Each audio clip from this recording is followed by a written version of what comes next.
So when you get a new game, the first thing you always do is you go to your settings and you try to optimize those settings so that way you have the best gameplay experience. So in this video, we're going to be showing you guys the best settings you should change to make sure you're having the best experience of the Division 2. My name is Nothing But Skills. Let's get into the video. So let's talk about settings, and these are going to be settings that you can use in PlayStation, Xbox, and PC. Now, I will not be going into graphical settings because that depends on your graphics card or what console you're on. We'll be talking about more gameplay settings, and these are the settings I want you guys to take a look at and maybe even adjust. So one of the first settings that I always change is the specialization.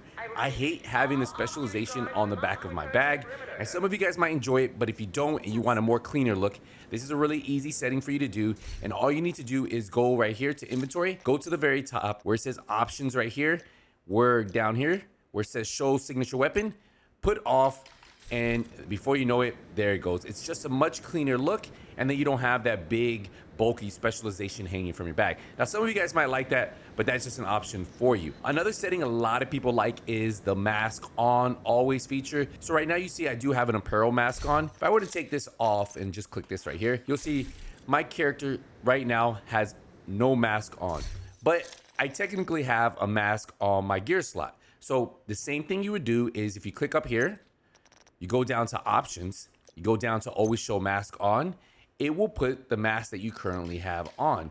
So now if we look at my character, you can see that we have actually a pretty cool mask.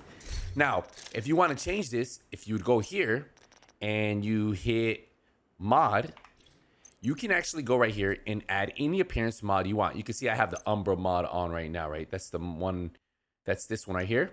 But there's plenty of them. You can actually swap out the mods however you want. So if you guys want to run different mods, you guys can select them. Say you wanted this one, you could actually just click this and boom, there you go. So you could have that one on instead. So that's another really cool feature, especially if you don't have any really cool masks to run here.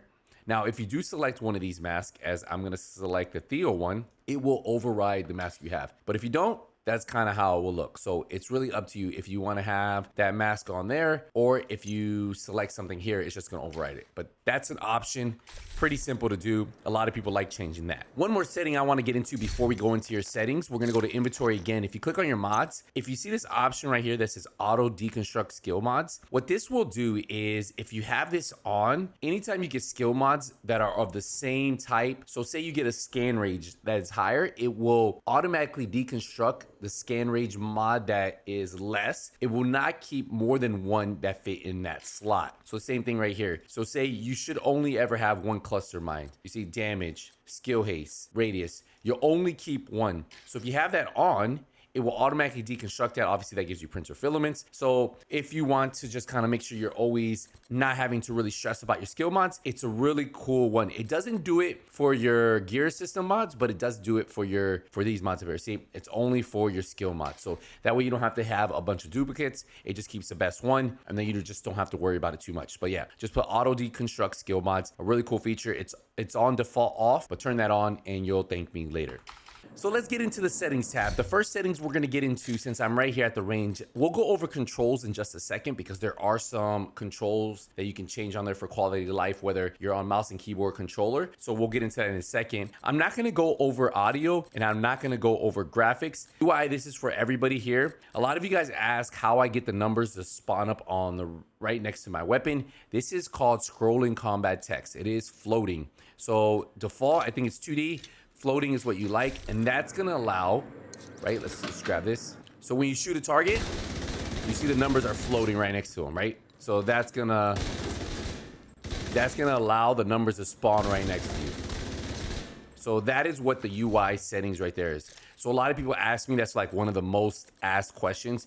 Yeah, so UI combat text floating is kind of how I run that. For the raid speed run UI, this is if you're doing any of the raids, it will time each of your sections. So a lot of raid speed runners like having that. The active talents over the crosshair, I personally like that. So say if I had another gun, so let's put on Caretaker, which has killer, right? So when I would get a kill, you see right above, I can see to the left, you see the little killer sign, the knife. So that pops up there. So that should be on by default. The loot beam visible, that's when anytime you get loot, you can actually turn that beam off too. Some people want that more immersion look. they will turn this off here. Group member names, show full UI, name, and status. I typically have that just like that. That's default. So what we're gonna do now is we're gonna get into controls. We're gonna actually skip all the mouse controls and all the gamepad, which is a controller for PC. And then on PlayStation, Xbox, all you're gonna see is controller settings. 180 sprint to turn. On controller, I usually keep this on. On mouse and keyboard, since move it's a lot more quicker, I actually turn this one off. Some players choose to have it on. I tell you, can get kind of crazy on mouse and keyboard. So recently I have turned this off, but again, this is really up to you. On controller, I did have it on. So we're gonna go through here. Auto look center, this should be default. I have this off. Enable auto run. Now, I personally like this feature if you don't use push to sprint, but if you use push to sprint, this does not even matter. So you can have this on and off, but if you have push to sprint, it will not work, and I'll explain that.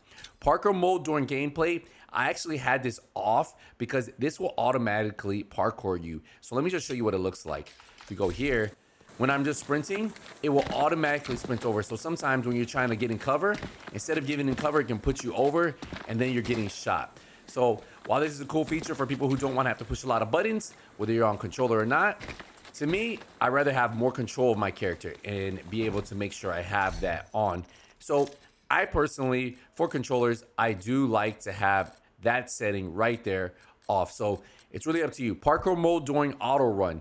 Now, this is something that you guys can have on. So that is, since I don't use auto run, if you do, if you're just like running across the map, this is a great setting to put yes. But remember, this is only when you have auto run. Since I use push to sprint, it doesn't even matter for me. Now, movement can exit cover 100%. The way this works is when I get into cover, right?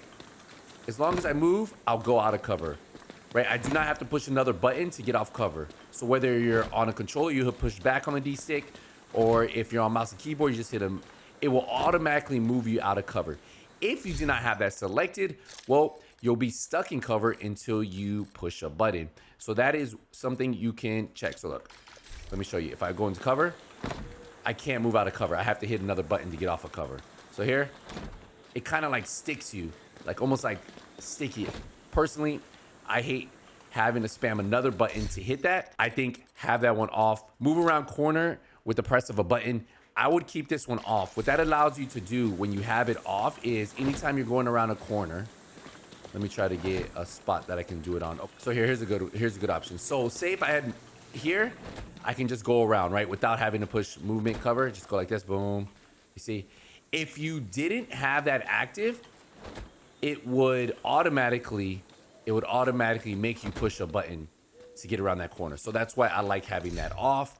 Move around corner speed, have that fast. You can actually slow down if you feel like it's too quick for you, but fast, I always like anything faster. Toggle to sprint. This is where I can just toggle or off. I actually have my no.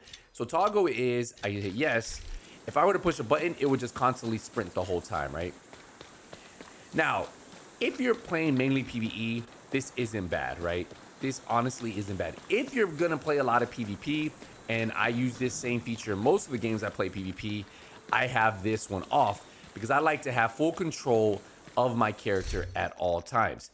So again, yes, for me, I feel like if you're just want a more relaxed feel, toggle to sprint is the way to go. If you guys are gonna play PvP and you play other games that are PvP, you're probably used to push to sprint. That way you have more control over your character, and that's kind of what I do there. So we also have combat roll on movement keys. I actually have this one off, double performing combat rolls by double tapping a movement key on or off. I have that off. So I just keep mine like this, right? So I can still do the combat rolls by spacing. So yeah, I keep mine off. Hold to aim mouse. I always do this one. I do not like toggling. So that means when I aim, I'm holding down. Whether you're on controller, it'd be left trigger. But yeah, same thing. Mouse and keyboard, it's right trigger, right? If you don't have that, when you hit it, it will just be locked in like this until you hit it again. So we also have hold to aim gamepad, same thing. That's the same thing. You can turn that off. Aim assist, if you're on controller, ideally, you're probably gonna want that on. Grenade aim assist, I've never messed with that. I just have that on. Cancel skill when aiming, I think this is amazing. So still like if I'm about to throw my skill, if I aim, it will cancel it, right? So I'm about to throw my hive, I aim, it cancels it. Requesting backup. About to throw my hive, aim, cancel it. It's a great way for you not to spend your skill and be able to keep it, right? So that's something really cool there. Enter cover on long press. I have no, so I just like getting it. All I have to do is tap it. Like some people like holding it so they don't accidentally go into cover. But yeah, I just like, when I tap it, some people, you have to hold the get into cover button. So for controls, I think we hit most of them. Again, for graphics, I'm not gonna get into any of that. I will tell you the only settings that I have changed since they came out with the new textures, and this is something for on the PC side, it's going to be the fog blur. I did turn that off. I felt like at distance, everything was really blurry. This isn't something that you can change on console, but on PC, this will definitely help you out. And I know a lot of guys on PC turn this one off. These settings, graphic settings, really depends on your GPU, everything, how your system is. You'll have to decide that. Video, again, this is something I'm not gonna get into. You just do it based on your monitor, your refresh rate of your monitor, your GPU, how fast it can push it. So we already talked about UI. We already talked about the main ones, combat text. I showed you that earlier. Gameplay, show vault indicators and show cover indicators. I turn these off because I've been playing forever. I just like a cleaner UI. But if you have it on, you see how you have that little space bar, at least, and you'll have a different one for controller, or like if you're in cover, it tells you over. For new players, this is great. This tells you things you can vault over. I personally like to have a little cleaner UI. I like Ghost Recon. I like keeping my UI clean.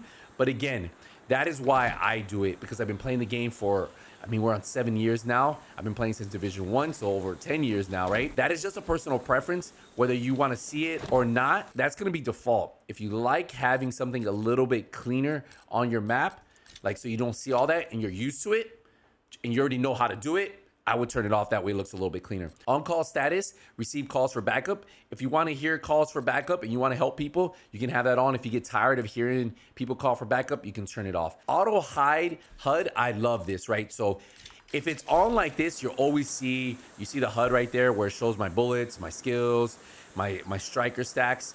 Now, if I'm not in combat and I turn the other setting on, right? We go to gameplay and I put on, you don't see it, which is actually really cool. So it cleans up the UI. I'm a person who loves a cleaner UI, and I just feel like it looks good on recordings. And not only that, it just looks good overall. Hints. Now, if you're new, I would have that on. If you've already been in the game a long time, it gets a little annoying. I turn it off. Show damage numbers. I always have that on. You can actually turn that off too. So this is, again, it gives you a lot of options. Some people like to be more immersed. The radar, you can do the radar too. At the top left, you see the radar. If I turn it off, you no longer see it, right? So if you want to feel that very immersion feeling where you have no idea what's going on, you can 100% do that, right? Actually a cool way to play the game. Player level visible, it turns your dark zone rank and level XP bars on and off. So you can actually have that on and off if you want. So like, say like if you don't want to see at the top right, you want to have a cleaner UI that doesn't show your rank, you can have that there, which is actually really cool. Show chat window, you can have this on and off. If you have it on, I actually have mine here, right? So you can see it right here, right? So you can click here and you can also turn on your damage numbers, group skill usage, death info. You can also put notifications, emote, show my loot. That is something that's on the PC side with the damage numbers. Menu glitch effect, I actually have that on. Menu strobe effect on and off, that's really up to you. Group refill, so like if you're matchmaking, someone disconnects, it will automatically group refill. Show skills on group frames. I love this because this will show you when you're in a group what skills your teams are using, and that way you can kind of say, hey, can you put a reviver high on? Hey, can you run this instead? This is actually really good. Definitely recommend that. Exit photo mode when taking damage. So if you're taking a nice cool picture in game, you start taking damage, it will exit you so that way you don't die and then you can have a chance. Show numerical skill cooldown time. I have that one on. GPS line is if you want it or not. This is when if you were to click something on a map, you see that right there? It would show a GPS line. Mine's off. So if that was on, it would show a line going all the way over there. Additional field of view. This is on console and on PC. I would recommend having this all the way out. Let me just show you what it looks like without, right? So if I would do that, right? Let's go here.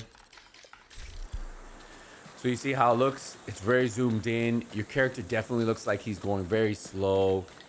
It looks like your character's running a lot slower than normal. It is zoomed in and it's all visual effect. Any of you who know about FOV know that it just makes your character look like he's, like, because it zooms out, they move faster. But when it's zoomed in, looks slow. It's all same right here, right? So when I do mine, I go to settings and I do this on when I was playing on PlayStation or Xbox, I max mine out. It's up to you. So when you max it out, you can adjust how much you want. And then, yeah, it's a little further out, but look, the character looks like he's already moving a little bit quicker. Just looks a little bit smoother. You see a little bit more to your left or right, which is always a good thing. So you can play with those settings.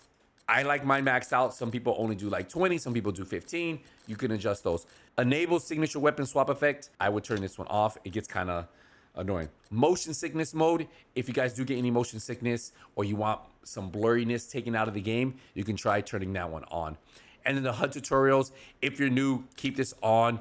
If you've been a vet, you're like, man, I do not want all these HUD tutorials, turn that off. So that will wrap up all the settings you need to know about the Division 2. Hopefully now you get into the game, you're having fun, you're moving around quicker, your game looks better, gameplay feels better, and that was the goal of this video. If you guys have any questions, let me know down below. I'll answer those as best as I can. Hey, until the next one, nothing but skills out.